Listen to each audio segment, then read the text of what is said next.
contentas por otro encuentro. Felices de la vida.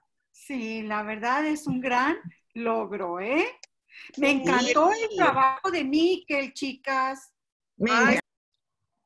Primero que todo, pues comentarles que la sesión de hoy va a ser grabada.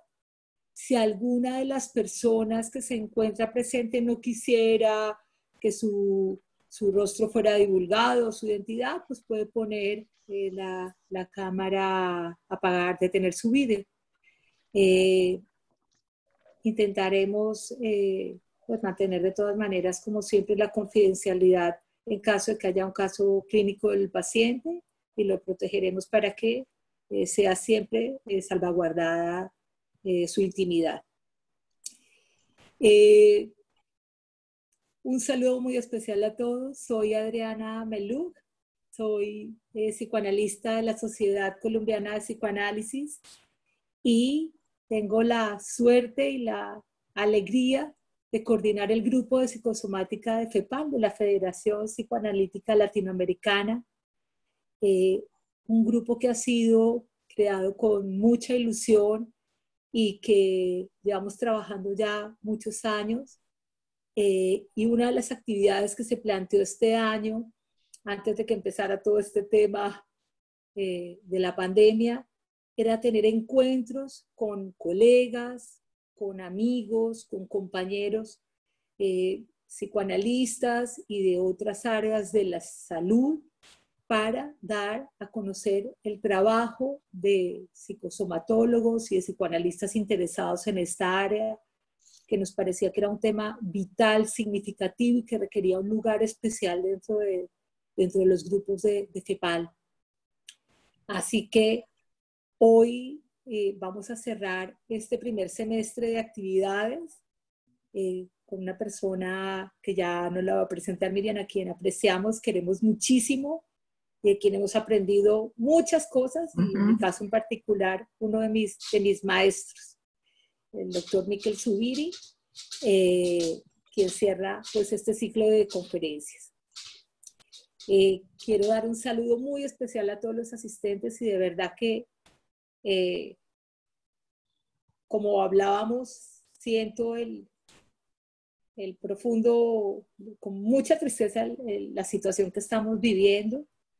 Y bueno, tenemos una tarea grande nosotros como psicoanalistas, de seguir adelante, de seguir acompañando a nuestros pacientes y de tener nosotros estos lugares que, como decía antes, es un bálsamo en medio de tanta angustia. Entonces quiero dar la palabra a Leticia Villagómez, psicoanalista mexicana, ya se va a presentar, que es una de las fundadoras del grupo de psicosomática. Leti. Gracias, Adriana. Bueno, pues quiero comenzar mandando un abrazo profundo y estrecho a todos los pueblos hermanos tan afectados por esta pandemia. Desde luego que son momentos difíciles y hemos pensado no parar nuestras actividades, porque también es un alivio y una posibilidad de comunicarnos. Por otro lado, agradecerle desde ahora y de antemano al doctor Miquel Zubiri por estar con nosotros en tan importante encuentro. Yo soy Leticia Villagómez, psicoanalista de la Sociedad Freudiana de la Ciudad de México, y me complace mucho en estar con tan grandes amigos y colegas. Decirles que el grupo de psicosomática de FEPAL ha sido una creación compartida entre Adriana, Miriam Jacobson y yo, que empezamos a trabajar desde el 2013 en Praga. Empezamos los primeros encuentros para después hacer una reunión formal ya en Boston, porque el trabajo ha sido a través de los congresos de IPA, los internacionales, y los de FEPAL, y hemos ido presentando en todos estos congresos trabajos en diferentes plataformas, desde luego internacionales y latinoamericanas. Nos dimos a la tarea el año pasado de registrar y conformar nuestro grupo como parte de FEPAL. Así que sean todos bienvenidos a este grupo que lo recibe con un cálido abrazo y esperemos nos vaya bien. Ahora le pasamos la palabra a Olga. Bueno, yo quería, como integrante también del grupo, contarles un poquito, se me ocurrió cuando Adriana pensó que las integrantes del grupo participáramos o abriéramos el encuentro, contarles muy brevemente mi inclusión en el grupo. Yo soy psicoanalista de la Sociedad Psicoanalítica de Argentina, de Mendoza, Argentina. Y bueno, cuando vi las cosas interesantes que el grupo estaba planteando, como coordinadora del Departamento de Psicosomática en la SPM, en la Argentina, dije, bueno, voy a ver qué hacen para ver si nos pueden mandar todo el caudal de cosas que ellas hacían, que eran tan valiosas. Bueno, cuando la llamé a Adriana y estuvimos conversando, después ella me invita a participar del grupo.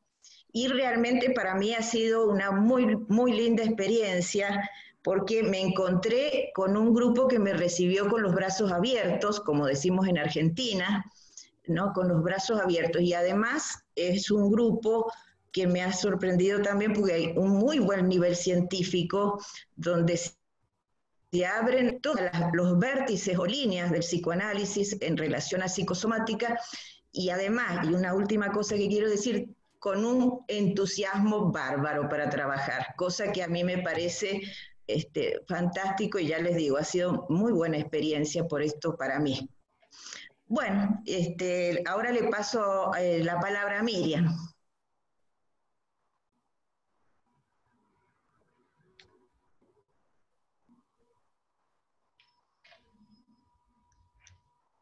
Gracias, Olga. ¿Me escuchan? Sí, escuchamos. Bueno, doctor Zubiri, para mí es una gran alegría el lugar que me han dado para presentarlo, porque además de regocijarme por todo lo que usted significa como maestro para nosotros, también para la Asociación Psicoanalítica de Asunción, donde pertenezco como miembro fundador, ¿verdad? Es un gran placer volverlo a tener entre nosotros, porque recuerdo con mucho cariño la vez que tuvimos la ocasión de escucharlo, cuando creo que todavía éramos centro aliado. Y fue en oportunidad de que usted visitó Asunción con nuestro querido otro maestro Javier Alarcón, y creo, si no me equivoco, con Manuel de Miguel. Así fue. Así fue. Así que para mí es un gran honor presentarlo y una gran alegría para todos los colegas que también siguen en esta inclinación, en esta vocación, ¿no?, por el psicoanálisis y específicamente por el área de psicosomática. Así que voy a entrar en la formalidad curricular, que me parece muy importante presentarlo, ¿verdad? Miquel Zubiri, natural de Bilbao, España, médico especialista en psiquiatría, psicoanalista titular con función didáctica de la Asociación Psicosomática de Madrid, psicosomatólogo del Instituto Psicosomático de París, antiguo presidente de la Sociedad de Estudios Psicosomáticos Iberoamericana y antiguo presidente de la Asociación Internacional de Psicosomática Pierre Martí. Así que con muchísimo placer le cedo la palabra. Pues muchas gracias. Yo agradezco primeramente a Adriana, que es la que me ha metido en canción en este lío. Pero la verdad es que lo hago encantado porque cuando me enteré que había un grupo en la FEPAL de gente trabajando en psicosomática, bueno, pues me hizo mucha ilusión porque siempre he querido empujar la psicosomática al área de la lengua española. porque durante muchos años ha estado encerrada la psicosomática, que yo conozco, la de Pierre Martí, y la Escuela de París, ha estado encerrada en la lengua francesa, y cuando fui presidente de la Internacional de Psicosomática, ya intenté empezar a que se abriera al área de la lengua española. Por lo tanto, yo creo que hoy es como la guinda del recorrido intentando difundir la psicosomática entre colegas hispanoparlantes. Así que estoy encantado de estar con ustedes. Bueno, la conferencia esta viene de mi trabajo de miembro titular. Mi trabajo de miembro titular fue sobre el dolor físico. Fue muy discutido porque la APM era muy resistente en aquel entonces a todo lo que tenía que ver con la psicosomática. Después, qué curioso que este grupo de la FEPAL haya partido de Praga, porque en Praga yo presenté un taller sobre el dolor físico, en aquel congreso. Desde hace más de 30 años me ha interesado la comprensión psicoanalítica del dolor físico. La historia arrancó, me pidió un amigo psiquiatra que le ayudara a comprender a una paciente que atendía en la unidad del dolor del hospital. Y la paciente en cuestión era resistente a las diferentes medicaciones analgésicas. Después de escuchar, entrevisté a la paciente y después de escuchar la historia clínica, yo llegué a la siguiente conclusión. El dolor era lo único que la paciente tenía en la vida. A partir de entonces me he encontrado con el enigma del dolor en múltiples ocasiones. Este texto, como ya he dicho, es un resumen de un trabajo anterior que se llamaba Aproximación psicoanalítica a ciertos dolores físicos. He pretendido acercarme con los instrumentos del psicoanálisis a los pacientes para quienes el dolor físico es vital para su existencia. Me refiero a los dolores que en el texto enviado, algunos, le he mandado a Adriana el texto por si lo puede repartir, si alguien lo quiere. En el texto les llamo las neurosis álgicas, que es una expresión que cojo de un francés, de Gabriel Bourlou, o las algias motoras de repetición, que ya veremos luego su importancia. Existen otros tipos de dolores físicos, pero la brevedad exigida en este trabajo me ha llevado a excluirlos. Por eso quiero hoy utilizar este espacio para mostrar las semejanzas y diferencias entre los dolores anteriores con el dolor de tipo histérico y con la neurosis actual. Bueno, necesidades de tiempo me han hecho quitar del texto el dolor histérico también, que también lo trabaja Freud. Bueno, voy a hacer un breve recorrido por el trabajo que yo le he enviado a Adriana, que le he enviado un resumen. En un primer capítulo, es que la historia del dolor es una historia muy curiosa, porque nuestra concepción actual del dolor es similar a la de Hipócrates. Pero para llegar a esta concepción del dolor, la influencia de la cultura judeocristiana ha hecho que el dolor haya tenido diversas valoraciones. Ha pasado de ser considerado, durante el medievo, era considerado como un castigo de Dios por los pecados cometidos. Y después, ya hacia el Renacimiento, a ser recibido como una bendición del cielo, porque el dolor pasa de ser un castigo a ser una bendición porque le acerca al humano al sufrimiento de Cristo en la cruz. Así llegamos a la época de Freud. En la época de Freud, como ustedes saben, dominan las teorías de Darwin, y para Darwin el dolor es la señal de alarma necesaria para la protección del organismo y para la supervivencia de la especie. O sea, que el dolor es una cosa muy importante. Va a tener siempre esta doble faceta. Es necesario y a la vez es peligroso.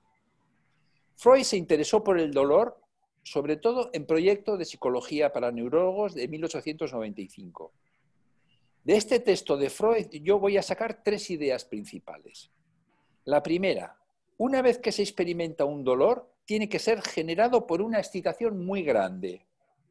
Y una vez superados los dispositivos protectores, lo que Freud llamaba sí, y por ruptura de los sistemas defensivos, deja unas facilitaciones duraderas. Es decir, que una vez que se ha sentido un dolor, se es más sensible a tener ese mismo dolor. Posteriormente, cantidades menores de esa excitación tienen facilidad de paso y llegan al sistema perceptivo, lo que Freud llamaba omega. La segunda idea de Freud que quiero resaltar es la idea que el inicio, la vivencia de dolor, siempre es sentida como una sensación que viene de afuera. Y la percepción del mismo dolor produce una imagen mnémica de una representación de dolor propia. Y la tercera idea de Freud en proyecto es que el dolor físico afecta profundamente al funcionamiento psíquico. Siguiendo la evolución de Freud, el estudio sobre la histeria, él abre una nueva vía. Crea un enlace asociativo entre dolor físico y afecto psíquico. Y a partir de aquí, Freud va a utilizar el dolor ya no solo como un signo de patología, sino como una brújula del espíritu. En la interpretación de los sueños, Freud utiliza muchos ejemplos para mostrar la participación del dolor físico en la actividad onírica. Un sueño suyo, que ustedes conocerán, el de montar a caballo, estando bajo la penosa impresión de un forúnculo, le sirve de ejemplo de cómo el sueño niega la existencia del dolor para poder seguir durmiendo. O sea, fíjense la influencia que tiene esta dialéctica entre dolor y psiquismo todo el rato, ¿eh? Que Freud llama la atención sobre ello. A partir de aquí, el punto de vista de Freud con respecto al dolor va a ir variando y pasa ya a hablar no ya de dolor físico, sino Freud pasa a llamarle sadismo o masoquismo o dolor de duelo. Miquel, creo que se nos cayó la reunión. Oh, ¿Qué ha pasado? creo que se nos cayó la reunión. ¿Estamos? Yo sí. Ok, Estamos. Porque me dice que se me ha caído la reunión. Vale, genial, seguimos. No, perdóname. Adriana, está todo bien. Está no todo te bien acá. Todo Está está muy bien, bien. Adriana, todo está bien. Todo está bien. En introducción, hasta introducción del narcisismo, Freud no vuelve a hablar del dolor físico. En este texto relaciona el dolor físico con el narcisismo. El dolor de órgano es una de las vías de abordaje del narcisismo y retoma Freud la idea de que el dolor físico tiene un efecto desorganizador del psiquismo y sobre todo en sus aspectos objetales. Refiriéndose al dolor de órgano dice, yo le cito, una observación más precisa nos enseña que mientras sufre también retira de sus objetos de amor el interés libidinal. Cesa de amar. Es decir, para Freud el dolor provoca un repliegue narcisista. En 1915, en Pulsiones y destinos de pulsión, el dolor físico toma una nueva vía. Se abre a la coexcitación libidinal. Ya no lo valora como sadismo o masoquismo, sino que el dolor ahora es un excitador. Le cito otra vez a Freud. No se goza del dolor mismo, sino de la excitación sexual que lo acompaña. En el artículo de la represión de 1915, compara el dolor con la pulsión y le da la categoría de pseudopulsión. Le vuelvo a citar. Dice que el dolor tiene una notable semejanza con la pulsión. Y en el artículo del inconsciente, también por la misma época, en 1915, el dolor es un afecto o un germen de afecto. Esta expresión me encanta, porque germen de afecto significa un afecto que está preparado en el inconsciente para saltar a la conciencia. Y le atribuye así, ese empuje para saltar a la conciencia del dolor, le da características de pulsión. En Duelo y Melancolía, de 1919, Freud encuentra una analogía entre dolor físico y dolor psíquico. Un texto clave en la evolución de esta concepción de Freud es En Pegan a un niño, del 19 también, y describe la erogenización del dolor y su participación en el masoquismo. Pasamos a 1920, en Más allá del principio del placer, donde se pone un gran cambio en marcha, y escribe Freud, un simultáneo daño físico o herida contrarresta en la mayoría de los casos la producción de la neurosis. Recuerden ustedes aquellas ideas de Freud de que en la Primera Guerra Mundial, cuando alguien tenía un daño en el frente, no hacía una neurosis. Hacía un daño físico, pero no hacía una neurosis. El daño de la herida ejerce un papel contenedor de la destrucción que el traumatismo ha puesto en marcha. El dolor tiene una doble faceta, protectora y destructora. Fíjese, esto es una cosa muy curiosa del dolor, El dolor destruye una parte del psiquismo, pero protege el psiquismo de daños mayores. Esto lo vamos a encontrar constantemente en la clínica. Y esto ya lo dice Freud en Más allá del principio del placer. Se da la paradoja, según Freud, que en los grandes traumatismos el dolor físico empobrece la actividad del psiquismo porque reclama para sí todas las investiduras. Y a la vez ese retraimiento psíquico protege al yo de daños mayores. Siguiendo con Freud, vemos que le va añadiendo matices. O sea, Freud siempre le añade matices sin desdecirse de lo anterior. En unas notas sobre la pizarra mágica de 1924 y en la negación del mismo año, añade que la percepción dolorosa fractura el sistema de parasitación. Y 2 años después, en Inhibición, síntoma y angustia, nos aclara qué es lo que ha querido decir con que el dolor físico es una pseudopulsión, ya que añade, actúa como un estímulo pulsional continuado. En el siguiente apartado de mi texto grande, me pregunto si el dolor físico es un tipo de masoquismo. A mí me ha interesado mucho saber si el dolor físico es masoquismo o no es masoquismo. A mi manera de entender, delimitar cuándo un dolor físico es masoquismo y cuándo no lo es, he llegado a la conclusión que no siempre el dolor es masoquismo. Unas veces sí y otras veces no. Y voy a explicarme. Para Freud, masoquismo es un abanico de experiencias de amplio espectro que va desde el gusto por sufrir hasta la búsqueda de la autodestrucción. Tuvo 2 concepciones distintas del masoquismo. Cada una de ellas corresponde a una teoría pulsional distinta. El masoquismo secundario, que fue el primero en aparecer en la teoría, aparece descrito en 3 obras, fundamentalmente, 3 ensayos, Pulsiones, Destinos y de Pulsión, Pegan a un niño, y posteriormente Freud describió un masoquismo erógeno primario para integrar la pulsión de destrucción en su teoría y lo describe en El problema económico del masoquismo. Los elementos centrales y fundamentales del masoquismo secundario son el erotismo y la conciencia de culpa. O sea, el masoquismo secundario siempre tiene esos 2 elementos, repito, erotismo y conciencia de culpa. En cambio, el masoquismo primario tiene una estructura bien distinta, porque es el masoquismo sin culpa. Freud estableció en Pegan a un niño que hay un doble posicionamiento, sádico y masoquista, y que el placer siempre tiene esa doble naturaleza. Así, el sádico disfruta del sufrimiento de la víctima por medio de la identificación a esta. Es decir, que a través de mecanismos de proyección e identificación, sadismo y masoquismo siempre entran juntos en escena. Para Freud, masoquismo, mejor dicho, los masoquismos secundarios, siempre tienen un objeto. O sea, para Freud el masoquismo secundario es una relación de objeto. En cambio, el masoquismo primario, que a mí me interesa mucho más, el del problema económico del masoquismo, lo podemos... Perdón, me he perdido. En el problema económico del masoquismo, el masoquismo del que habla Freud, que es el masoquismo fundamentalmente, el masoquismo femenino, es libidinal y objetal. Y lo podemos considerar como una entidad clínica, es decir, en la clínica aparece como algo observable. Pero la necesidad de Freud de explicarse la pulsión de destrucción, es decir, la autodestructividad, de más allá del principio del placer, le llevó a desarrollar el concepto de masoquismo moral y un nuevo masoquismo que llamó erógeno primario. Ya no habla del concepto con expresión clínica, sino que este masoquismo erógeno primario es una abstracción teórica necesaria para dar cuenta de un masoquismo que no es reintroyección del sadismo, sino que es genuina expresión de la pulsión de muerte dentro del aparato psíquico. Por eso el apelativo de primario.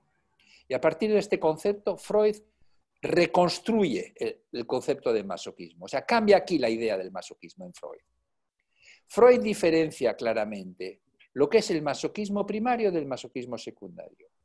Llamó primario a la parte de la pulsión de destrucción que queda dentro del ello y que el yo tiene que organizar.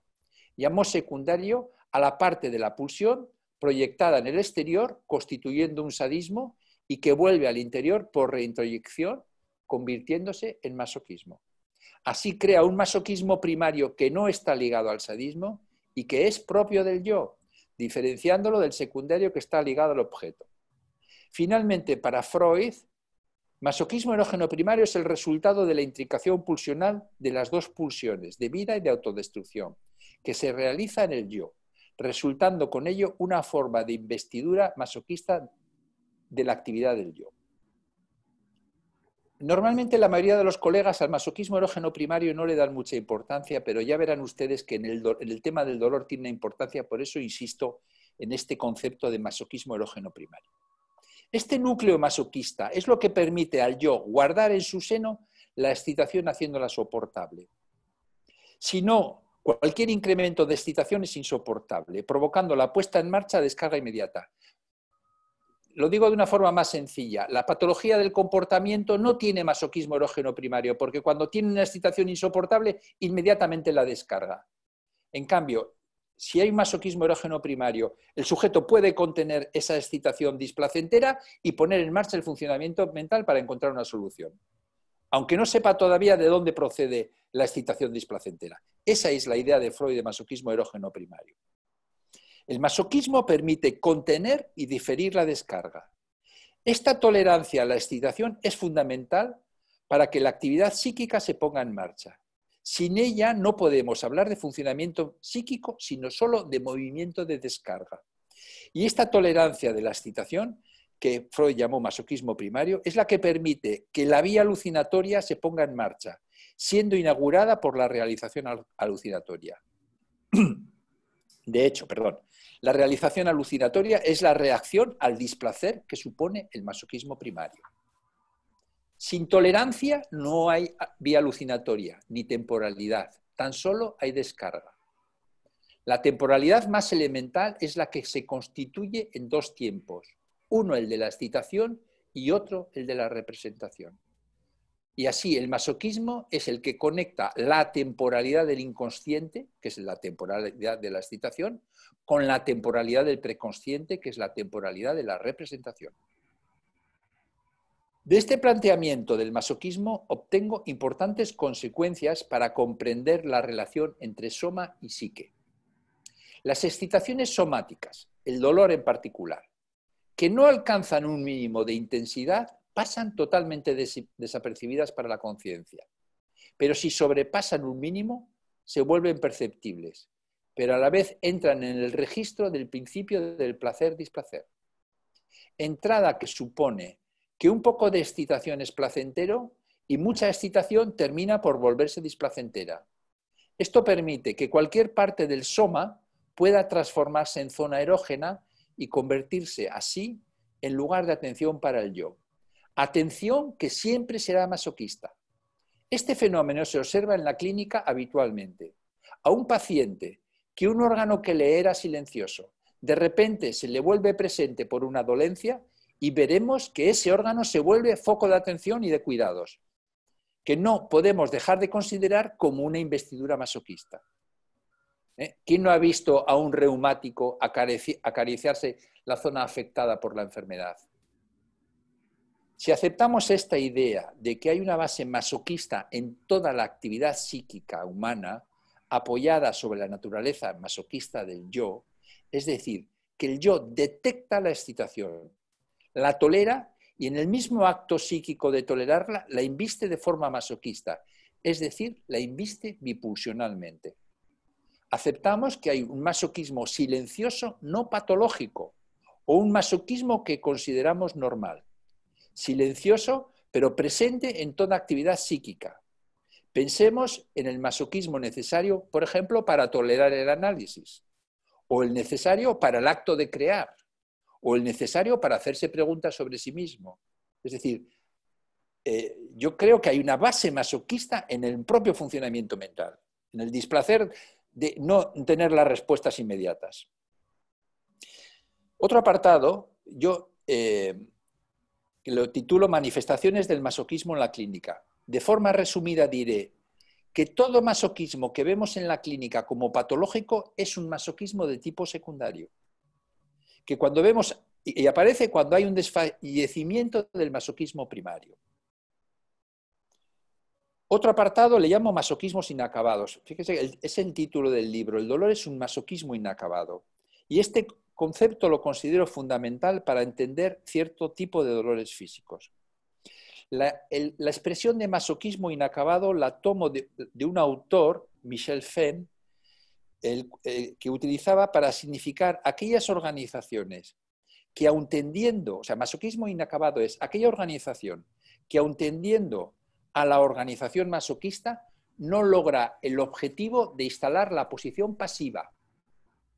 Se ha vuelto inaccesible por los traumatismos precoces. Es decir, los individuos que han tenido traumatismos muy precoces de la primera infancia, sus masoquismos son de apariencia masoquista porque son autoinfligidos, no son verdaderamente masoquismos secundarios.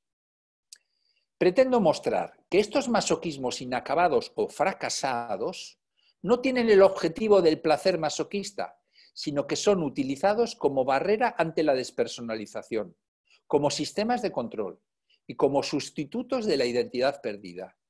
Tan solo parecen organizaciones masoquistas, pero no son tales. Es decir, tienden a confundirnos, a parecer organización masoquista, pero no es organización masoquista. Lo veremos en los grandes deportistas y en los que se infligen dolores. Muchas veces observamos en la adolescencia, por ejemplo, que ante los procesos de separación e individuación necesarios en este periodo, aparecen problemas de identidad con episodios o momentos de despersonalización. A veces, ante las verdaderas crisis de la identidad que se generan, vemos recurrir a estos adolescentes a actitudes automutilantes y autoagresivas. Es decir, el hacerse daño y esa percepción del daño recibido se recupera la identidad. Por eso es el origen de hacerse daño. Lo tienen los adolescentes, algunos psicóticos y muchos pacientes somáticos. Estas conductas automutiladoras y autoagresivas suelen ser transitorias en la adolescencia y aparecen en los procesos de separación de los padres cuando fallan las autoinvestiduras narcisistas que permitirían prescindir de las investiduras narcisistas del medio familiar. El movimiento de ruptura necesario con las investiduras familiares pone en peligro la identidad. O sea, todo adolescente hace una ruptura de investiduras, de las investiduras familiares para intentar encontrar las propias. Y hay un riesgo de pérdida de la identidad. Entonces, en ese momento el adolescente se tiene que apoyar en nuevas investiduras narcisistas y objetales y en nuevas identificaciones. Ese es el momento de alto riesgo en el que vemos aparecer estas conductas de marcado carácter masoquista, que cumplen una función de antihundimiento. En la clínica podemos observar que la constitución de un verdadero masoquismo tiene un efecto contenedor de una situación conflictiva. En el polo objetal, en el masoquismo de verdad, hay un polo objetal y un polo narcisista. En este masoquismo, el polo objetal y el polo narcisista alcanzan un cierto equilibrio, patológico pero equilibrio. En el polo narcisista observamos la integración de la pasividad y en el polo objetal el placer de la descarga. Cuando me refiero a masoquismo inacabado, quiero mostrar la apariencia masoquista del fenómeno, pero no el fondo organizativo. Falta la instalación de la posición pasiva. Y también quiero señalar que el objeto no está representado o lo está en una forma degradada. El sufrimiento no alcanza una forma pasiva. Forma pasiva sería daño producido por un objeto, sino que el sufrimiento aparece como forma activa, daño producido por sí mismo.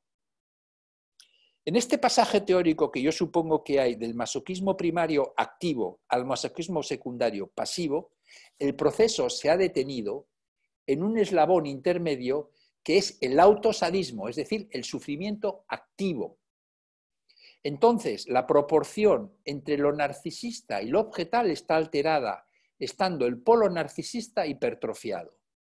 El polo objetal es escaso. Es a esto a lo que considero aparentemente masoquista. Igualmente podríamos considerarlo como una desinvestidura del objeto sádico y la sustitución del objeto sádico por el propio yo. El masoquismo erógeno secundario, en cualquiera de sus formas, necesita siempre de un objeto.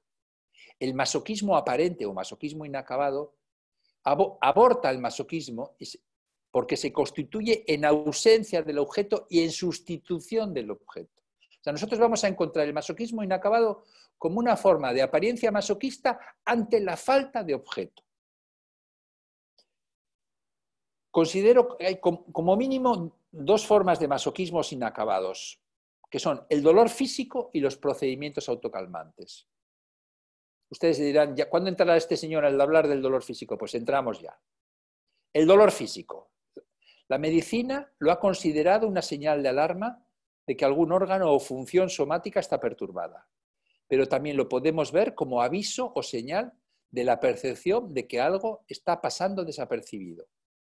En este enfoque, el dolor cumple la función de autopercepción. Pero no todos los dolores físicos tienen la misma categoría. El tipo de dolor que me interesa es el dolor de origen psicógeno, que no tiene una lesión o enfermedad orgánica que lo justifique. Dolor espontáneo autoprovocado, ya sea después de una lesión dolorosa curada o como consecuencia de una actividad física o deportiva. Piensen ustedes que los grandes deportistas tienen dolores físicos muy importantes, pero los toleran como parte de su entrenamiento. Estos dolores se diferencian de los dolores lesionales en que no se encuentra ninguna estructura anatómica que los justifique. Son dolores cuyos poseedores generan la impresión de tener cierta adicción al dolor. O sea, el dolor psicógeno siempre al psicoanalista le va a dar la impresión de que esta persona tiene adicción a este dolor, como dan las fibromialgias o los deportistas. Y también se diferencian de los dolores lesionales. Los dolores psicógenos se diferencian en que son resistentes a los analgésicos corrientes, excepto a la morfina y derivados, porque como alteran el psiquismo, sí alteran el dolor, pero a los analgésicos en general son resistentes.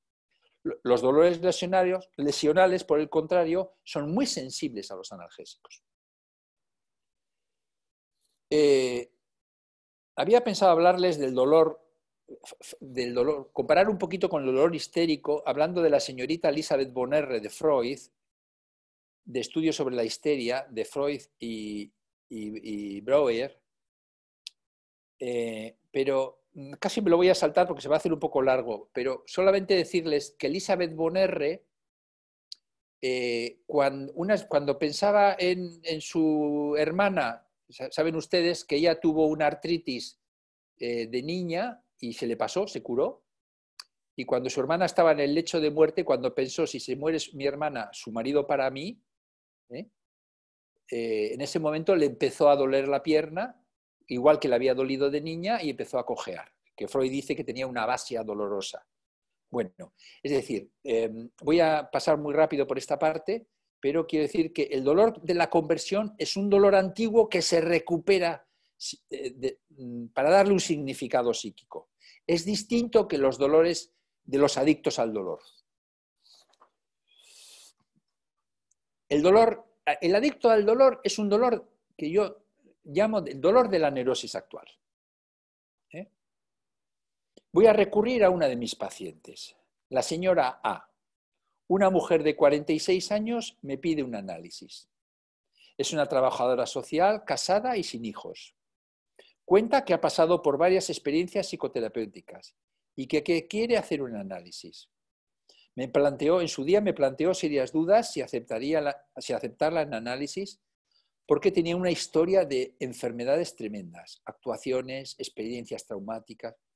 Finalmente me decidí en aceptarla en análisis porque yo estaba muy interesado en todo el tema de la psicosomática.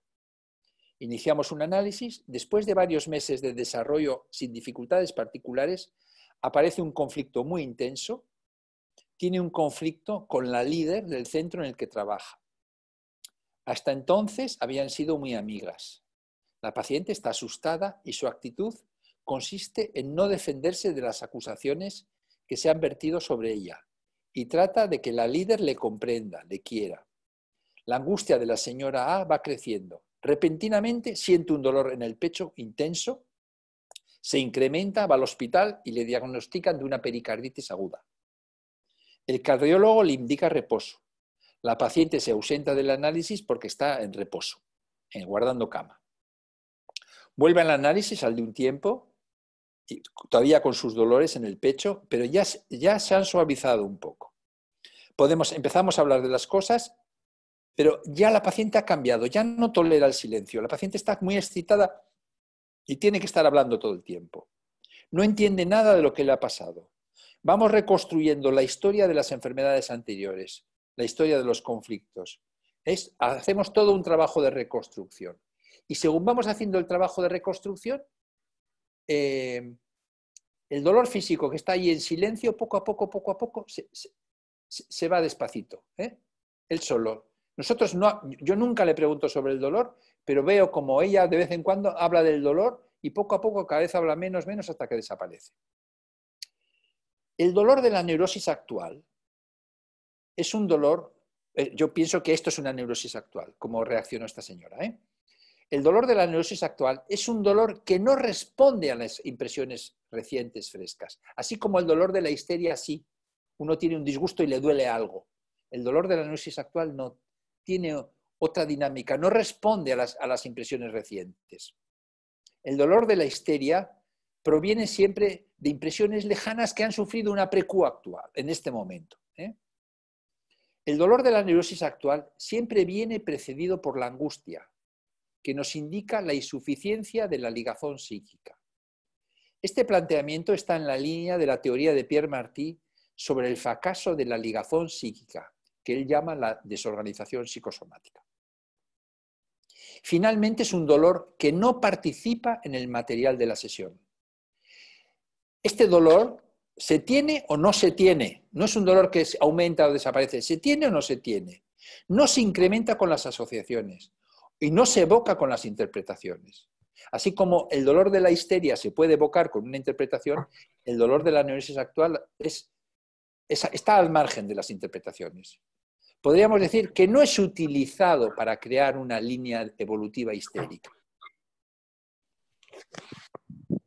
Dejo de lado, en esta presentación, dejo de lado el dolor crónico. Tengo mucha experiencia en dolor con personas con jaquecas, pero lo dejo de lado de los adictos al dolor, y porque no quiero extenderme mucho y porque Pierre Martí escribió varios trabajos sobre las jaquecas en los que cuenta él que la jaqueca es un mecanismo de defensa. Y voy a decir palabras textuales de Pierre Martí, cómo es la defensa de la jaqueca. Dice, es una inhibición dolorosa del pensamiento. Su tarea es la de un mecanismo psíquico que inhibe una conflictiva edípica. Por eso lo dejo. Quiere decir que no es la histeria porque es directamente borrar el Edipo. Así como el dolor histérico es, el Edipo está presente en la simbología del dolor, el de la jaqueca es borrar el Edipo, que no se pueda pensar en nada edípico, como anular. Pero en cuanto se pasa, pues reaparece el Edipo. Siempre es esa dialéctica la jaqueca. Y lo dejo porque Martí lo explicó muy bien.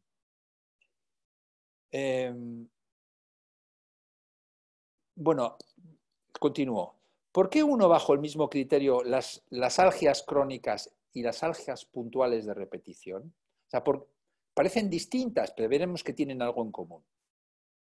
Lo primero es que vemos que aparecen en sujetos que tienen gran dificultad a abandonar el dolor, aunque expliciten que se quieren librar de él. O sea, son pacientes que llegan a la consulta. Yo he visto muchos pacientes con fibromialgia. Llegan a la consulta diciendo, doctor, quíteme este dolor, pero no van a dejar que uno les ayude a quitar el dolor porque el dolor les es absolutamente necesario. Entonces, las neurosis álgicas y las algias puntuales de repetición, ambos tipos de dolor se dan en el mismo estilo de personas, los adictos al dolor. Frecuentemente los observamos en sujetos hiperactivos, con dificultades mayores para adoptar posiciones pasivas. Son sujetos en las que las actividades sensoriales y de descarga de las excitaciones prevalecen sobre las actividades mentales.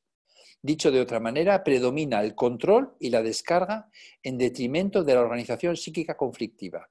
En la teoría de Pierre Martí son sujetos con dificultades en el funcionamiento mental. Son sujetos en los que parte de su actividad sensoriomotriz está bajo la influencia de la pulsión de apoderamiento. En ellos los aspectos libidinales son de dudosa participación o incluso ausentes. El apoderamiento y el dominio del objeto prevalece sobre el placer con el objeto. Es decir, dominar la montaña, dominar el cuerpo, dominar el deporte. Estos son adictos al dolor, estos grandes deportistas. Encontramos estos dolores en sujetos que son o han sido grandes deportistas, que se procuran y soportan algias puntuales, o sea, soportan grandes dolores, grandes sufrimientos físicos. Frecuentemente son los mismos que después de haber sufrido un accidente, a veces banal y de manera espontánea, pasan a procurarse algias crónicas que se mantienen cuando las lesiones se han curado. Es como si el algia crónica, o sea, el dolor crónico, ocupase el lugar y el rol que antes realizaba la tolerancia al sufrimiento físico de la actividad deportiva. Por otro lado, son sujetos que dan la impresión de huir de la actividad mental. Buscan la calma del agotamiento y del dolor físico, como contrapartida de un temor e incluso horror al pensar. Son sujetos que están bajo la influencia de experiencias traumáticas pasadas y presentes. Pero si conseguimos ir más allá del dolor, nos encontramos una historia traumática antigua. En todos los adictos al dolor nos encontramos una historia traumática infantil. Esto lo digo un poco categóricamente porque mi experiencia me ha llevado a que siempre aparece una historia traumática infantil.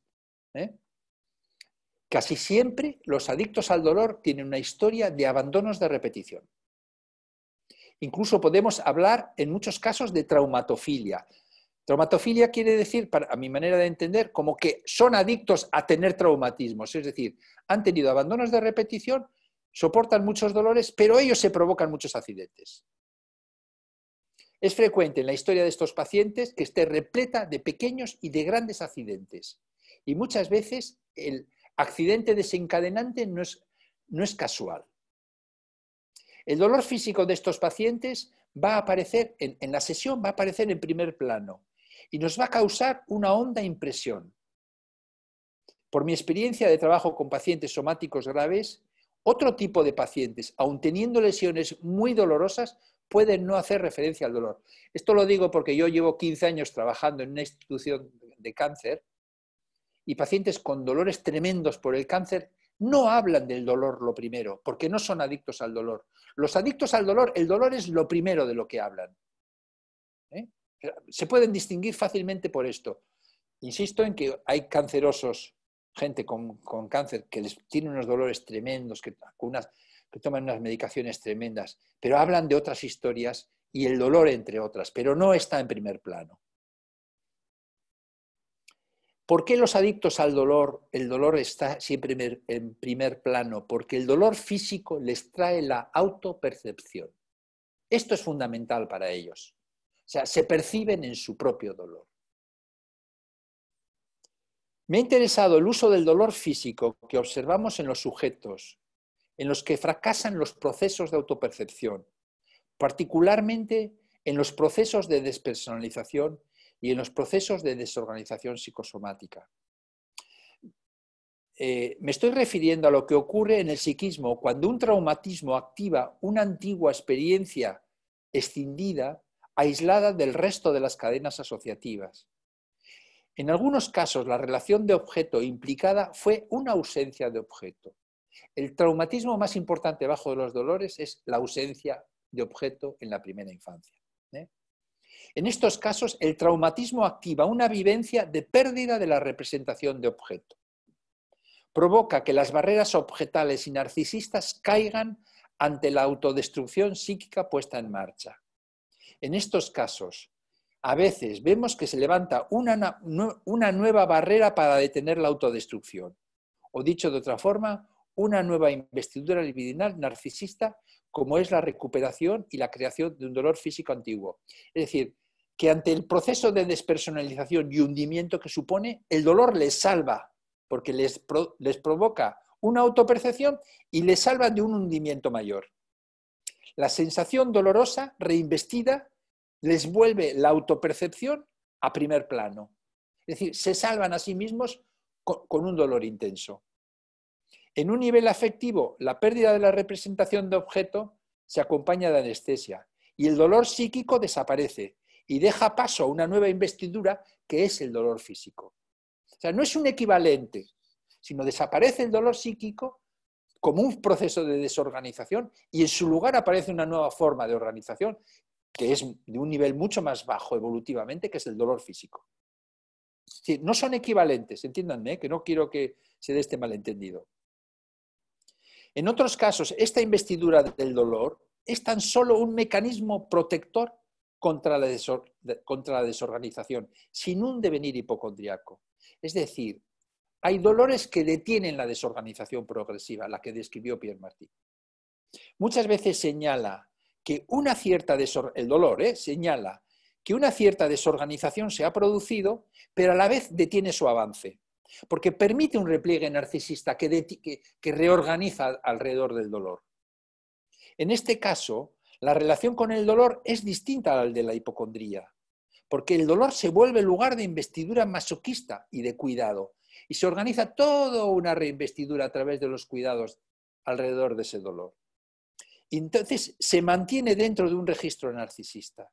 Se apoya en un sistema de representaciones distinto al de la hipocondría.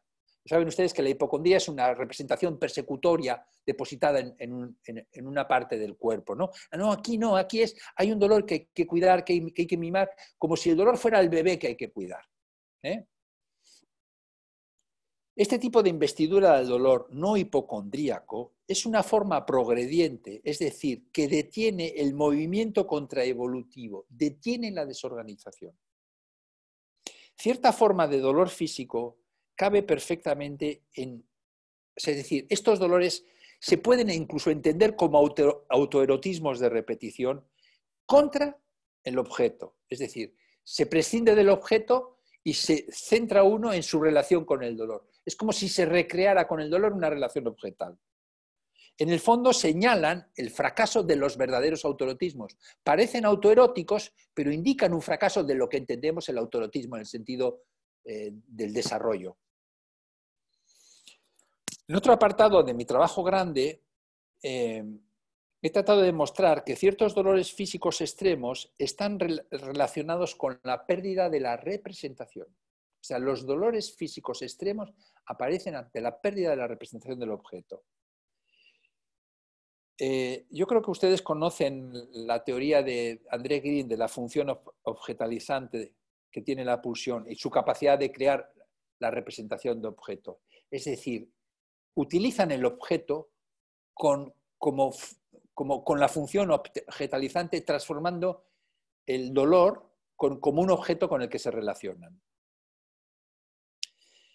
Otro concepto que yo manejo mucho de André Green es el de estructura encuadrante, que yo supongo que todos ustedes conocerán. Y lo digo brevemente, la estructura encuadrante es un cierre del psiquismo que permite retener dentro del psiquismo las mociones pulsionales. Cuando un sujeto pierde un objeto, pero conserva esta estructura encuadrante, no sé si todo el mundo conoce, estructura encuadrante es la capacidad de mantener un espacio psíquico en ausencia del objeto madre. Ese espacio de pensamiento es la estructura encuadrante. Entonces, si un sujeto pierde al objeto, pero conserva la estructura encuadrante, se conserva su psiquismo y se conserva a sí mismo. Pero si hay un traumatismo muy intenso o la estructura es muy frágil, no solo se pierde el objeto, sino que se pierde esta capacidad psíquica que hemos llamado estructura encuadrante. Es decir, se pierde el espacio del pensamiento. Entonces, el dolor psíquico ya no es posible. O sea, aunque la pérdida del objeto puede ser, se ha perdido un objeto, y el dolor psíquico sería muy importante, ya no es posible tener dolor psíquico. Solo es posible tener dolor físico. O otras alternativas no psíquicas. Unas veces lo entendemos, o sea, yo este fenómeno del dolor físico, unas veces lo entiendo como un fenómeno de autodestrucción psíquica, porque es un sustituto de la autodestrucción psíquica. Me refiero a los dolores psicógenos, autogenerados. Y que porque el sufrimiento psíquico ha desaparecido, es como si el dolor en estos casos funciona como un mecanismo antisufrimiento, que ha estado ha habido un mecanismo antisufrimiento, es decir, un sujeto pierde un objeto, se pone en marcha, el sufrimiento psíquico es intenso, se ponen en marcha mecanismos antisufrimiento, fundamentalmente mecanismos de la pulsión de muerte, para destruir el psiquismo, destruye las cadenas asociativas de representaciones y afectos. Entonces, sabemos por la Escuela de París que estos mecanismos antisufrimiento, coloquialmente llamamos es la anestesia afectiva, pero son mecanismos antisufrimiento, que básicamente son la combinación de la escisión, la renegación, la supresión del afecto o de la representación. Son defensas antipsíquicas que destruyen en mayor o menor grado la actividad mental. Por eso a veces, cuando aparece el dolor físico, vemos que ha habido un proceso previo de autodestrucción del psiquismo y pensamos que el dolor físico es la respuesta a la autodestrucción. Pero otras veces lo abordamos como una insuficiencia de la capacidad de ligadura psíquica, porque observamos que ante el acontecimiento traumático la pérdida de la actividad mental es casi inmediata. Entonces pensamos más en una desintricación pulsional y la actividad liberada de la pulsión de vida, que en su forma degradada no pasa del estatus de excitación. Un autor nuestro de la APM, Rafael Cruz, nos habla siempre de excitación de muerte, que es inapropiada para la vida mental porque está desligada del objeto, que es resultado de la desintricación pulsional.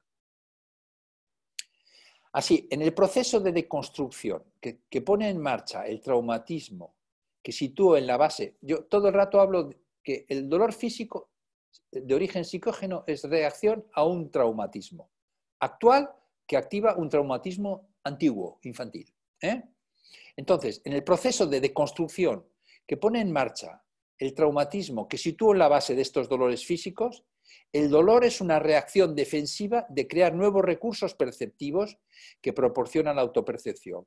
Estamos viendo que la pérdida de la representación del objeto lleva en estos sujetos, lleva a la pérdida de la actividad psíquica y, por lo tanto, a la pérdida de la concepción de sí mismo. Así, la pérdida del objeto supone la pérdida del sí mismo. Fíjese que el dolor es un rescate de esto. Se fabrica para rescatarse de eso. En la clínica, ciertos dolores detienen la tendencia hacia desorganizaciones más profundas que podrían poner en riesgo la vida. Es como para si ciertas personas la organización que se forma alrededor de ese dolor se volviera vital mientras no aparezca otra organización que le sustituya. En estos casos aparece un nuevo tipo de actividad en el límite de lo mental, más física que mental, alrededor del dolor cuya naturaleza narcisista es evidente. El dolor físico le proporciona al paciente una nueva percepción que detiene el proceso de despersonalización y de desorganización más profunda. El dolor físico genera una especie de doble narcisista. ¿Conocen ustedes el concepto de doble narcisista? Me estoy refiriendo ya solo a las neurosis álgicas o a las algias puntuales de repetición, a estos pacientes que tienen una relación estrecha con su dolor. Frecuentemente, ya he dicho que se combinan este tipo, las neurosis álgicas y las algias puntuales de repetición, se combinan en el mismo estilo de personas. Y es frecuente que nos relaten que se someten a pruebas físicas extraordinarias que les producen padecimientos físicos grandes, pero que aparentemente no sufren psíquicamente. Si uno lee la biografía, voy a hacer una pausa, si uno lee la biografía del ciclista aquel que ganó 6 Tours de Francia, Lance Armstrong, cuando habla cuando un periodista le preguntó si él, cuando iba en la bici, si disfrutaba, él decía, disfrutar en la bici solo se sufre. Esa fue su respuesta. Es decir, pero el sufrimiento es un lugar de investidura para ser un gran ciclista. Bueno, en estos individuos que invisten el sufrimiento físico como una especie de calma y apaciguamiento del pensar, del psiquismo, encontramos los comportamientos que fueron descritos por Claude Smadja y Gerard Sveck en el 93, que llamaron procedimientos autocalmantes, que supongo que ya conocerán ustedes, ¿no? En este tipo de pacientes que estoy describiendo, encontramos estos procedimientos autocalmantes muy patológicos, en los que el sufrimiento físico es un elemento central. El sufrimiento físico es un objetivo para ellos. Con estos procedimientos, además de buscar el dolor, buscan la calma del silencio psíquico producido por la transformación del cuerpo en una máquina. Este tipo de sujetos utilizan la actividad física como otro utilizaría un maltratador. El desierto, la selva, la montaña o la mar sustituyen a los maltratadores. En ellos el temor a la pérdida de sí mismo es central y cualquier sufrimiento es bueno para recuperarse. Se borran voluntariamente, pero se reconocen en el sufrimiento físico. El sufrimiento físico es utilizado, además de calmante de un mundo interno insoportable por amenazante, como una nueva pseudoidentidad en la que reconocerse. A esto yo le llamo sufro, luego existo. Esto lo vamos a encontrar prácticamente en todas las grandes fibromialgias, lo del sufro, luego existo. César y Sara Botella, que son otros autores que conocerán ustedes, afirman que el doble surge ante el temor de la muerte psíquica, ante el riesgo de la no representación. Este tipo de pacientes que necesitan a toda costa generarse un sufrimiento físico, ya sea directamente, ya utilizando los riesgos de la naturaleza, todos ellos se tratan a sí mismos como si hubieran creado un doble narcisista. Esto lo digo porque a mí me llama mucho la atención que tratan a ese que sufre, a ese yo mismo que sufre, con un cierto desprecio, como con distancia. El sujeto en su dolor y en su investidura crea un objeto doble dolorido que es el mismo y a la vez es un otro. Un doble de sí mismo al que atribuye características objetales, doble al que mira con cierta distancia. Yo creo que esta es la esencia del sufro, luego existo. Otro autor, Nicolás Datsingen, nos habla de un objeto. Dice que el dolor contiene un objeto materno fantasma. Me ha gustado mucho esta idea, porque ustedes conocerán, hay un trabajo de Paul Denis que habla del dolor del miembro perdido, ¿no? Cuando una persona tiene un accidente y pierde una extremidad, por ejemplo, esa extremidad está presente a través de su dolor. Es decir, que el dolor permite esa recuperación, por ejemplo, de un brazo perdido, una pierna perdida. Estos autores sustituyen el objeto desaparecido por un nuevo objeto creado por la estimulación dolorosa. O sea, el brazo no está, pero se le siente como si estuviera por el dolor. O sea, duele el brazo que no está. Objeto que califico como un doble necesario para mantener una mínima cohesión del yo. Pero no es un verdadero objeto.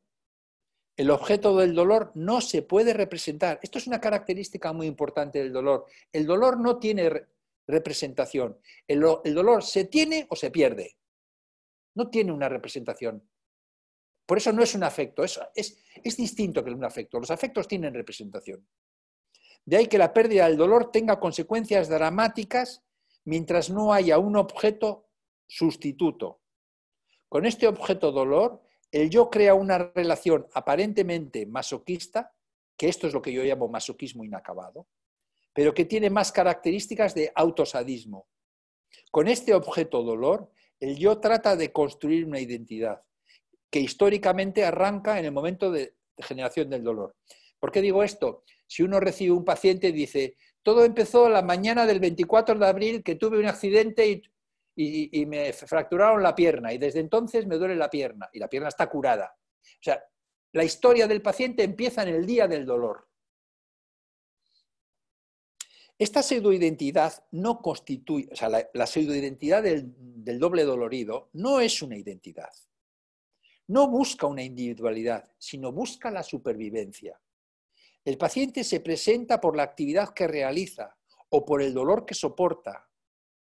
Una paciente que yo vi Cuando la recibí, usted dirá, al comienzo de la sesión me dice, doctor, me duele todo. Se presentó así, esa fue su tarjeta de presentación. En estos pacientes, la investidura del dolor en doble hace de barrera, de límite, que frena e incluso detiene el proceso de una desorganización más profunda.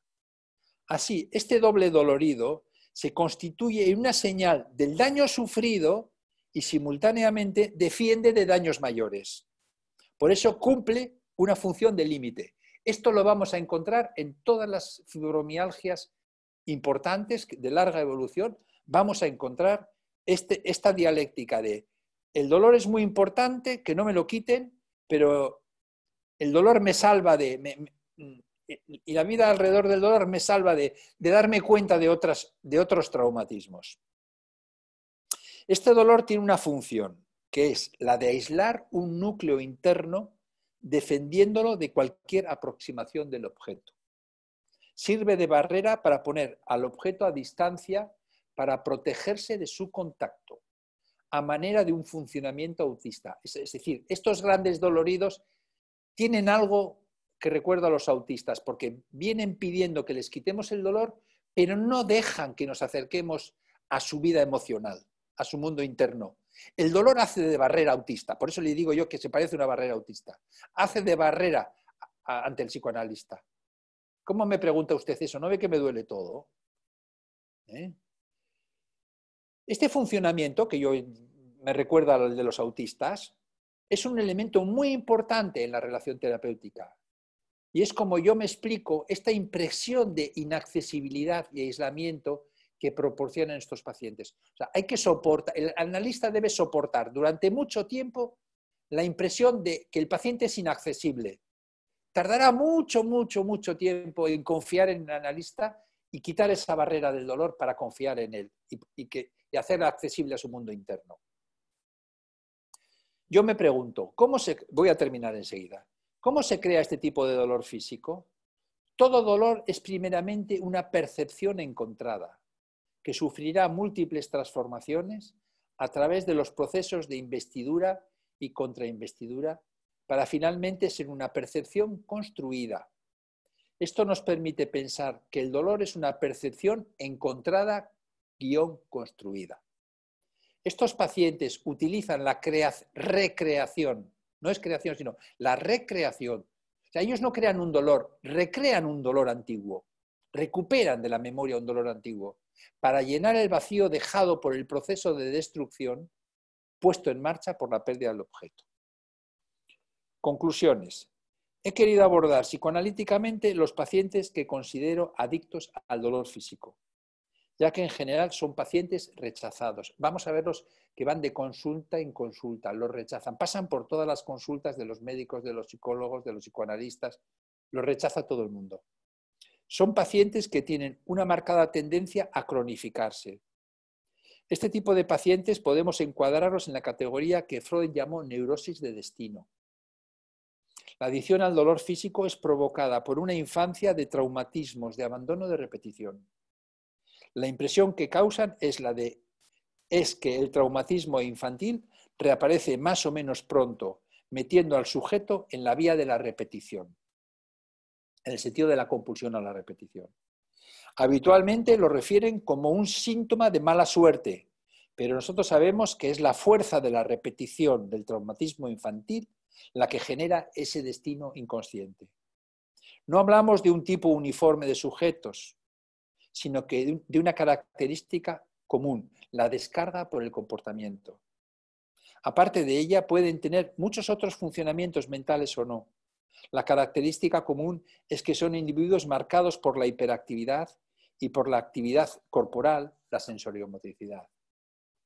Durante un tiempo más o menos largo, la actividad incesante, o sea, son hiperactivos casi siempre.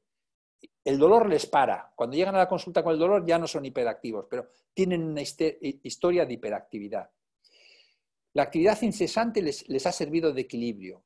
Por un lado les descarga de las excitaciones mal ligadas a las representaciones y por otra parte les pone a cubierto de su propio pensamiento. Pero la fuerza repetidora del núcleo traumático tarde o temprano tiende a manifestarse. Entonces la acción motora se vuelve insuficiente. Las fuerzas ligadas al traumatismo imponen su caos. Los procesos de destrucción psíquica se incrementan. Entonces la alucinación del dolor detiene el proceso. Trae una nueva autopercepción. El dolor salva del caos, pero cierra el paso a la elaboración del traumatismo. Esto es lo más paradójico del dolor psicógeno. Salva del caos y cierra el paso a la elaboración. Son sujetos marcados por la repetición. Primero observamos la repetición de la actividad, generando una hiperactividad. Sujetos que realizan grandes proezas deportivas. Trabajan incansablemente, hiperactivos, nunca están parados, salvo cuando están agotados. Hacen pensar lo que Michel Fein llamó el inacabamiento pulsional, porque no pueden adoptar la posición pasiva.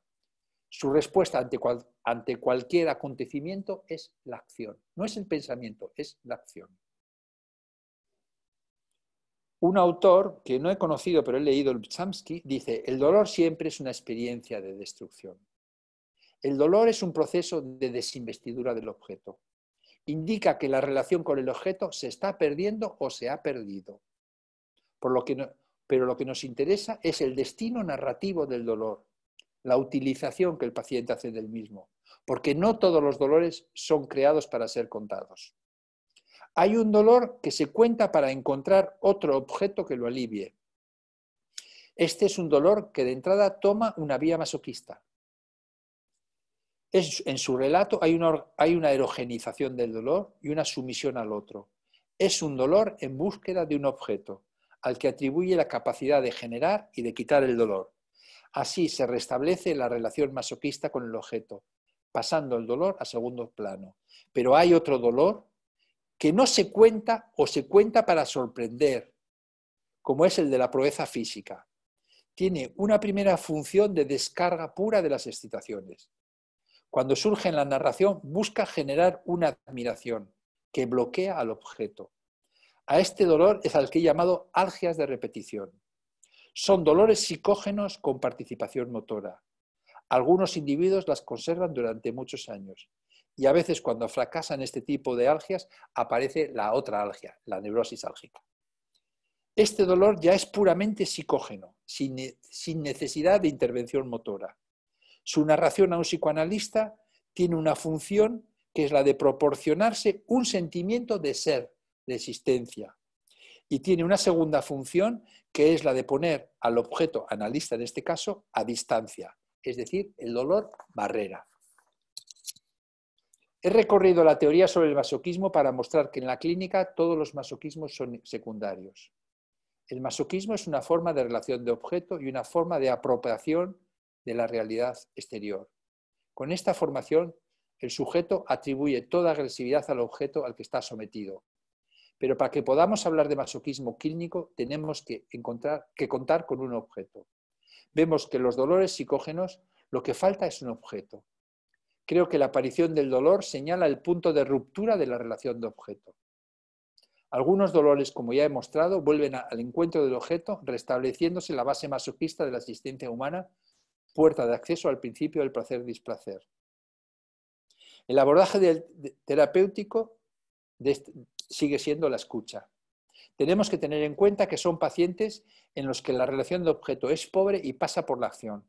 La pasividad como estadio libidinal es muy frágil y apenas la pueden mantener en el tiempo. Sus posibilidades regresivas son escasas o nulas. La escucha del analista y un largo trabajo de figurabilidad por parte de éste permitirán la recuperación de parcelas no figuradas, desobjetalizadas. Entonces veremos aparecer un intenso odio al objeto. Esto es una cosa muy sorprendente. Cuando el dolor en un paciente de estos desaparece, aparece un odio al objeto a lo bestia, o sea, visceral, brutal. Porque en realidad se defienden del traumatismo infantil que ha dejado un pozo de odio tremendo. El paciente dolorido se entrega con entusiasmo al análisis. Por fin alguien que no le rechaza. La relación transferencial es positiva. Parece colaborar y evolucionar, pero solo aparentemente. Oculto en lo más profundo de su dolor hay una desconfianza de base en la bondad del objeto y en su estabilidad. Hasta que no abordemos esa desconfianza, el dolor estará presente en mayor o menor grado. Para terminar, me parece necesaria una modificación del encuadre. Yo creo que con los pacientes de grandes dolores hay que hacerlos cara a cara durante varios años antes de poder llevarlos al diván. Creo que esto es muy importante porque detrás del dolor está el odio y detrás del odio hay una desconfianza brutal al objeto en general y al analista en particular. Después de un periodo largo de mutua aceptación, se llega a la mutua aceptación y en ese momento un análisis clásico es posible. Muchas gracias. Muchísimas gracias. Tienen muchos aplausos, pero como tenemos cerrados los micrófonos. Querido Miquel, de verdad, como siempre, ha sido un placer oírte y nos dejas llenos de inquietudes, de preguntas. Adriana, había preparado esto, leerlo en 45 minutos, pero veo que me he comido todo el tiempo. No, no te lo has comido, que estábamos deseosos de oírte y no te interrumpimos porque no queríamos seguir oyendo más, pero creo que con tu trabajo que vamos a difundir entre todos los asistentes, las personas que han asistido, pues completaremos esta maravillosa información que ya nos has traído hoy. Voy a empezar a abrir los micrófonos, voy a empezar a dar la palabra porque hay muchas preguntas y tienes en el chat un montón de felicitaciones, Miquel. ¿Eso dónde se ve? ¿El chat? Te lo voy a pasar. Veo aquí chatear 54, sí. Veo. Y dice, maravillosa conferencia, muy rico el material y reflexiones sobre el dolor, sufrimiento y masoquismo. Alos dice muchas gracias. Omar, muy interesante, muchas gracias. María Ángela, espectacular. Gloria, muchas gracias. Y bueno, así tenemos un listado de colegas increíbles felicitando. Voy a abrir esta ronda de preguntas con Gaby Polo. Gaby, ¿puedes abrir tu micrófono si quieres formular tú la pregunta? Sí, gracias. Mi pregunta es que la tenía anotada. Si la puedes leer, por favor, en el chat. Es que la claro, en el chat. Gaby, preséntate gracias. Mientras busco tu pregunta. Bueno, yo soy Gabriela González Polo, soy de AMPIEP en Ciudad de México, recién egresada de la formación y me interesa mucho el tema de lo psicosomático. Gaby, tu pregunta era, decías, esta repetición continuada de funcionamiento e intentos comunicativos a través del dolor pudieran llevar al desarrollo de una enfermedad de evolución grave? Sí. El dolor físico de origen psicógeno ha empezado en una desorganización. O sea, es para detener una desorganización. Si no hubiera aparecido, podría aparecer, estaba evolucionando a lo que Martí llamó una desorganización progresiva, iba hacia la enfermedad grave. El dolor es precisamente para detener ese proceso, porque a través de la reobjetalización del doble dolorido, se crea una relación de objeto, no de un objeto a otro, sino de un doble de sí mismo. Con eso se detiene la desorganización. Pero a veces ocurre que el dolor es tan intenso que no es suficiente. O sea, si el dolor sigue incrementando, puede desbordar los sistemas estos de contención, de parasitación, y puede a continuación aparecer una enfermedad realmente muy grave. Ok, muchas gracias. Gracias. Gracias. ¿Alguien más? Manos levantadas. Alejandra García. Alejandra, abre tu micrófono. Gracias. Me parece muy interesante el trabajo que nos está presentando, doctor. A mí me surge una pregunta más en relación como a la cuestión técnica, porque lo que estoy escuchando es que con los pacientes que se enfrentan a este tipo de dolores, el trabajo es en un inicio como de más escucha hacia el paciente, ¿no? Sin tanta interpretación. Pero entonces quisiera saber en qué momento comienza el analista a hacer interpretaciones y de qué manera se van dando para que el paciente no se vuelva como a retraer, ¿no? O evite justo el enfrentar este dolor. Muy buena pregunta. La verdad es que la pregunta es muy interesante y es muy pertinente porque un analista con un paciente dolorido no puede interpretar.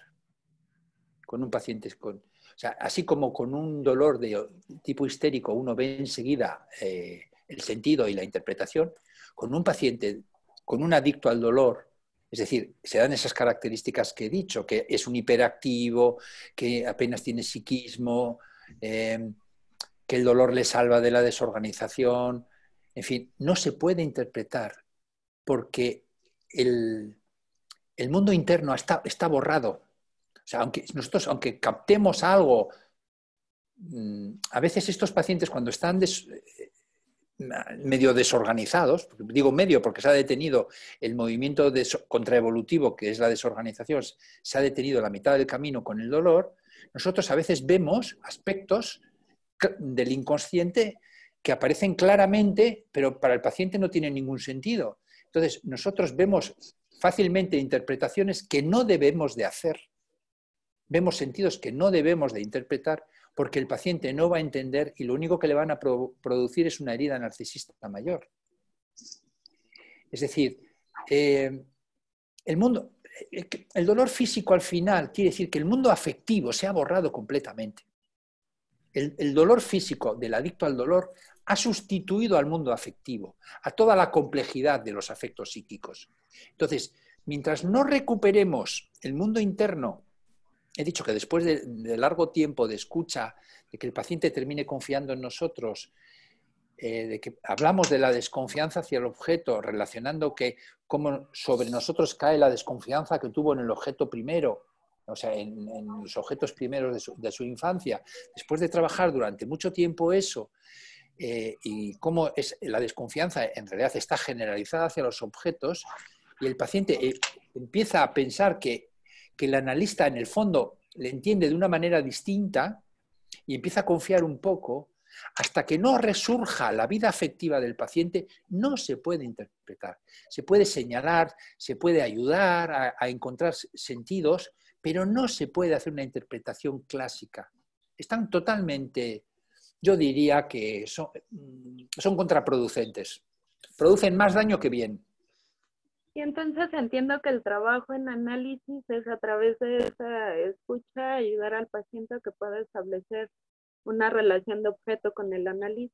Ya viendo un objeto, entonces sí ya se podría empezar a hacer interpretaciones o ayudarle pues como a poder organizarse de otra manera. Eso es. Cuando ya haya una relación bien establecida con el analista y empieza a surgir el mundo afectivo, que insisto mucho, yo he insistido mucho que el dolor físico es la reacción a un traumatismo actual que activa un traumatismo antiguo. Entonces, lo que impide la confianza en el analista es el traumatismo antiguo, porque el traumatismo antiguo es un abandono del objeto primero, del objeto primario en realidad, y un odio al objeto primario. Hasta que no surja ese mundo del odio, no se puede interpretar. Gracias. Gracias. Vamos a dar la palabra a Gisela René. Gisela, abre tu micrófono. Ya. Bueno, primero, enhorabuena. Sabes, Miquel, que te sigo desde hace muchísimos años, me interesa muchísimo tu trabajo. Y aunque te he escuchado muchas veces, siempre me hace pensar y bueno, te quería lanzar una serie de preguntas. A ver. Bueno, la primera pregunta, tú hablas de, dijiste que el mundo interno está borrado, pero has hablado antes de la escisión, ¿no? De lo que se utiliza también es como mecanismo de defensa es la escisión. Pero luego dijiste que está detenido. Claro, y yo pensaba, no es lo mismo, ¿no? En el desarrollo que esté detenido a que esté escindido. Entonces pensaba en la diferencia de distintos pacientes con diferentes dolores físicos, ¿no? En algunos estará detenido en el sentido de que tú lo que haces con el análisis es ayudar a que hay una continuidad, ¿no? Y ayudas a que el proceso siga, ¿no? Se siga desarrollando, y otras veces estará escindido, con lo cual esa persona tendrá posibilidades también de poder hacer otro tipo de conexiones, por ejemplo, con el vínculo. Sí, Es decir, algo más fetichista. Estoy pensando también como en lo fetichista, en el dolor usado como un proceso fetichista. sí, yo creo que sí, que tienes razón. Hay pacientes que los traumatismos infantiles son de tal importancia que entran directamente en la vía de la descarga y son las patologías del comportamiento. Entonces, las patologías del comportamiento las vamos a encontrar con mucho éxito en la vida deportiva, por ejemplo. Y cuando paran la vida deportiva aparecen los dolores estos extraños que no entiende nadie, que yo llamo dolores psicógenos.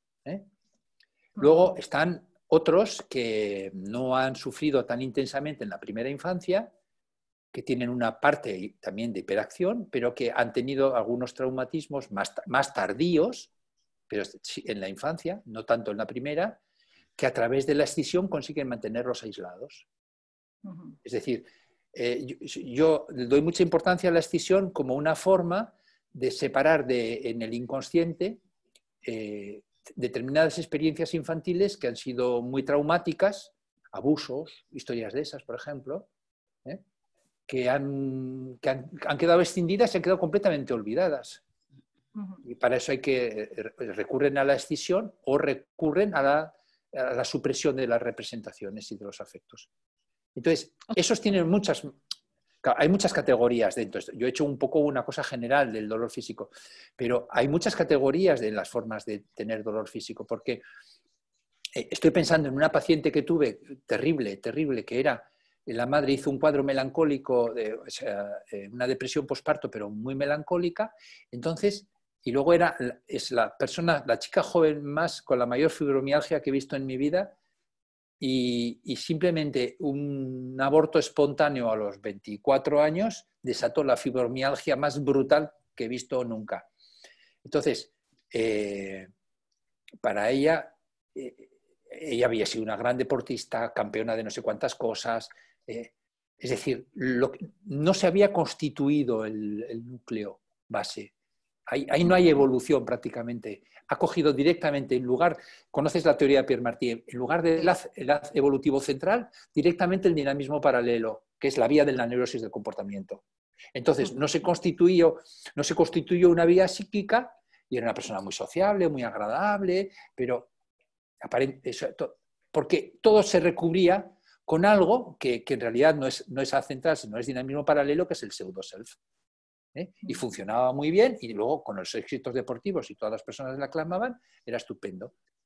Pero, ¿qué posibilidades tenía esta persona de hecho, no creo que las tenía, porque terminó abandonando el tratamiento, porque cuando llegamos a hablar cuando llegamos a encontrarnos con el meollo de la cuestión, no lo pudo soportar. El meollo de la cuestión era la melancolía de la madre y el abandono brutal en el que había estado ella como bebé. No pudo soportar. Pero luego he encontrado otras historias que no son tan precoces, traumatismos un poco más tardíos, que ha habido recorrido psíquico. Por ejemplo, historias de abusos de menores, que ha habido recorrido psíquico, se ha aislado en el inconsciente, entonces no es que es más una actitud defensiva antitraumática, es distinta.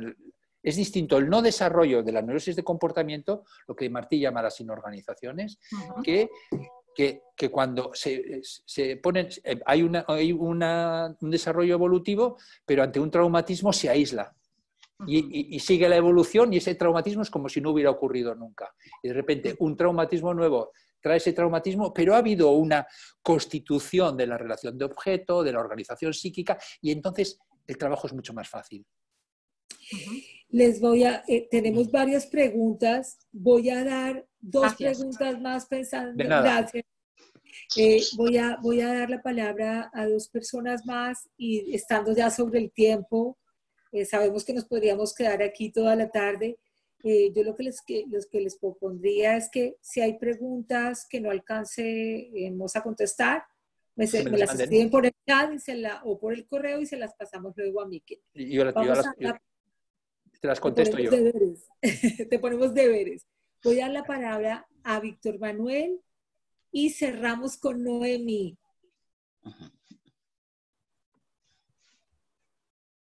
Bien, Miquel y Adriana, muchas gracias por esta excelente conferencia. Yo creo que nos ha dado muchas luces en el manejo de los pacientes psicosomáticos, y no solamente los que llegan como psicosomáticos, sino que con la formación del grupo psicosomático psicoanalítico de los pacientes que atendíamos en un psicoanálisis clásico, ya estamos visualizando mejor lo psicosomático también.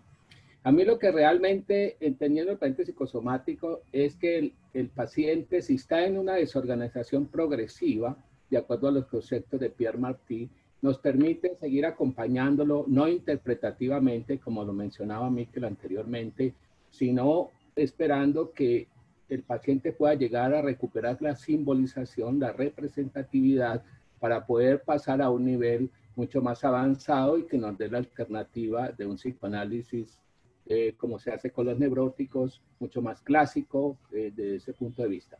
A mí lo que me preocupa, mi experiencia clínica últimamente, es la desorganización brusca, la desorganización, porque he tenido pacientes, recientemente uno de ellos, que hizo un accidente cerebrovascular ante unos temores de muerte, de contagio supremamente grande en la pandemia. Entonces, un paciente que hizo un accidente cerebrovascular, que está disártrico y que tuve que suspender las sesiones porque no es posible comprenderlo. Entonces, otra paciente con un embolismo trombopulmonar, también supremamente grave. Entonces, en esas circunstancias donde no se puede vivir el proceso para ir llevando al paciente a otro nivel, sino que una enfermedad ya, como lo planteaba una colega anteriormente, interrumpe el proceso por la gravedad de la manifestación en el cuerpo. Esa sería la inquietud que tendría yo, Miquel, para ampliar ante estas circunstancias dramáticas para el paciente y para el psicoanalista. Víctor, mi experiencia con pacientes somáticos graves hay una cosa para mí muy básica, y es que el proceso de desorganización, el resultado final, es un proceso de gran daño narcisista. El narcisismo queda arrasado. Y entonces la escucha, a veces simplemente la escucha atenta e interesada para entender, provoca un proceso de renarcisización. Y hay que esperar al efecto de ese proceso de renarcisización antes de ocurrírsele a un psicoanalista hacer ninguna interpretación. Pues que a uno le vienen muchas interpretaciones. Por ejemplo, un paciente, ese paciente tuyo disártrico que ha tenido ese ictus, o la paciente de la tromboembolia, los pacientes de las desorganizaciones bruscas están muy cerca de la vida operatoria o están en vida operatoria. No sé exactamente en este momento de esos pacientes. Pero en esos casos el inconsciente está como desnudo y se ve directamente. Sería muy fácil entender contenidos inconscientes para nosotros, como psicoanalistas, ver los contenidos inconscientes. Sería muy fácil interpretar, pero no debemos de interpretar. Debemos de esperar el proceso de restauración del narcisismo. Y para mí, la gran diferencia entre un psicoanalista y cualquier otro profesional es que la escucha atenta e interesada provoca una renarcisización. Y una vez que ese fenómeno se ha dado, es el momento de empezar a interactuar con el paciente. Hasta entonces hay que tratar de entender, sin más objetivo. Entender cura. Yo estoy convencido.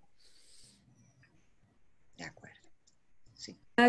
Muchas gracias, Víctor. Y Noemí, otra compañera del grupo de psicosomática de FEPAL, va a cerrar con esta pregunta y nos despedirá este encuentro. Muy bien.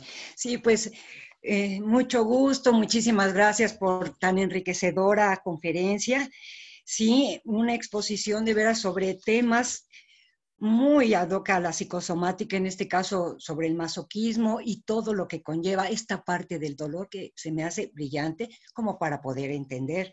También un agradecimiento pues a todos los participantes, a toda la gente interesada, y para seguir invitándolos a a estas reuniones en donde tendremos otros también destacados psicoanalistas haciendo aportaciones a este tema. Y en especial, doctor, mi pregunta va sobre todos los procesos de psoriasis, una psoriasis eritematosa. Yo quisiera saber si esto entra dentro de la categoría de las algias crónicas. Y bueno, usted habló de Green sobre esta estructura en cuadrante. Si aquí hay una grave falla, ¿sí?, en esta estructura en cuadrante que ha permitido todo tipo de contacto con estas figuras importantes y hay un odio profundo en el fondo. Esa sería mi pregunta. Es una pregunta muy difícil de contestar porque no tengo mucha experiencia con la psoriasis, pero tuve un paciente, tuve un joven paciente que tuvo una psoriasis generalizada y se tenía que dar una crema que empezaba a darse por el cuero cabelludo hasta los pies 6 veces al día. Entonces, cuento la anécdota para que entiendan un poco lo que quiero decir de lo que yo pienso de la psoriasis. Y este paciente, en las montañas que rodean a mi ciudad, Bilbao, hay muchas cuevas, hay muchas, pero son cuevas muy pequeñitas que a veces hay que hacer recorridos de kilométricos, de 1 o 2 kilómetros, a 4 patas. Entonces, mi paciente psoriásico solía llevar a amigos suyos, él iba por delante con la linterna. Y entonces le decía, ven, te voy a enseñar una cueva muy bonita al fondo. Y él iba por delante, el amigo le seguía, y cuando ya habían avanzado, por ejemplo, 1 o 2 kilómetros montaña adentro, de repente apagaba la linterna y se callaba. Y esperaba a ver qué reacción de pánico tenía su amigo. Es decir, la psoriasis es una gran regresión. No es una desorganización. La psoriasis para mí está en la categoría de las grandes regresiones como los epilépticos, como los asmáticos, como los cólonos irritables. Son grandes fenómenos de descarga de una excitación interna que creo que en la psoriasis grave, porque hay psoriasis muy pequeñas, que no sería lo mismo, y hay psoriasis gigantescas como esta que estoy describiendo, que yo creo que son ansiedades psicóticas paranoides, pero que en lugar de manejarse en el registro del delirio, el registro psicótico, se manejan en el registro de la descarga, como este paciente hacía estas cosas, haciendo que sus amigos tuvieran verdaderas reacciones de pánico, intentaban escapar, se golpeaban con todo, en fin. Pero yo creo que las grandes psoriasis están en un registro de la psicosis de comportamiento, no de la psicosis. La psicosis es delirio. Es psicosis sin delirio, es descarga de una idea que a todas luces es psicótica. De acuerdo. Sí, muchísimas gracias, doctor.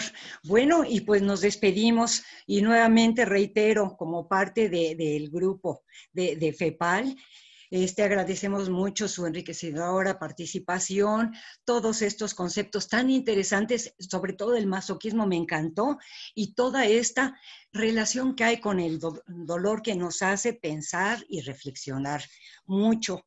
También agradecemos, bueno, a todos los participantes que estuvieron acompañándolos y comentarles que seguiremos teniendo invitados tan importantes como el doctor Michael para seguir con esta labor tan importante de difusión de lo que nos interesa tanto, que es la psicosomática. Muchísimas gracias a todos. Gracias a ustedes por escucharme. Gracias, doctor. Ha sido un placer. Para nosotros también. Muchas gracias. Hasta luego.